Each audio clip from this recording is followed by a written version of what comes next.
السلام عليكم ورحمة الله. جيت أصور لكم الألوفيرا بحديقتي.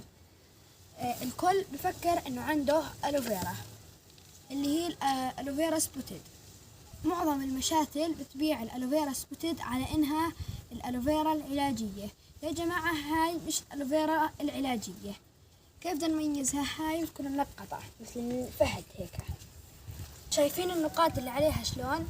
هاي هي الألوفيرا سبوتد. هاي بتنباع بالمشاتل بنسبة 95%، وكثير الناس بروجولها انها علاجية. هاي يا جماعة مش علاجية، هي يعني مش انه ما فيهاش جل، لا فيها، بس انه مش مثل هاي فوائدها جبارة. شايفين هاي الألوفيرا؟ هاي مرفوضة رفضا تاما. لننتقل للألوفيرا بارباتنسز. يلا نقطع هاي.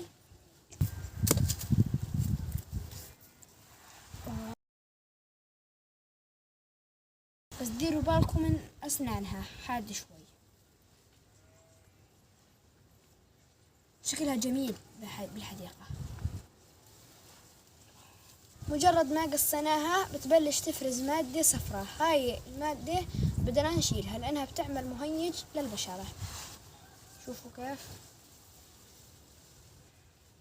خلاصة الكلام، الألوفيرا باربادنسز العلاجية التجميلية أشواكها واضحة وعريضة، الجل فيها سميك، أهم شيء إنها تكون غير منقطة، لونها أخضر مزرق، أخضر على أزرق، سعرها أضعاف أسعار المنقطة. رأيي فيها إنها مرطب جيد، ممكن تغنينا عن الكريمات. وعلى فكرة الكريمات مش إشي صح، كلها مواد كيماوية، مواد مضافة.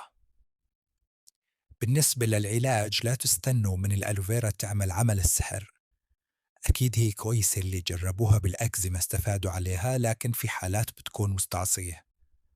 عموما هي نبتة طبيعية بترطب وبترمم، كويسة لحروق الشمس، ترطيب البشرة، والأكزيما بالدرجات الخفيفة. إذا انعرض عليكم الألوفيرا المنقطة ارفضوها تماما.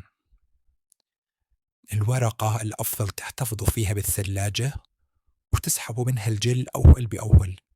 إذا بتستخرجوا الجل كامل ممكن يفسد إذا بيطول.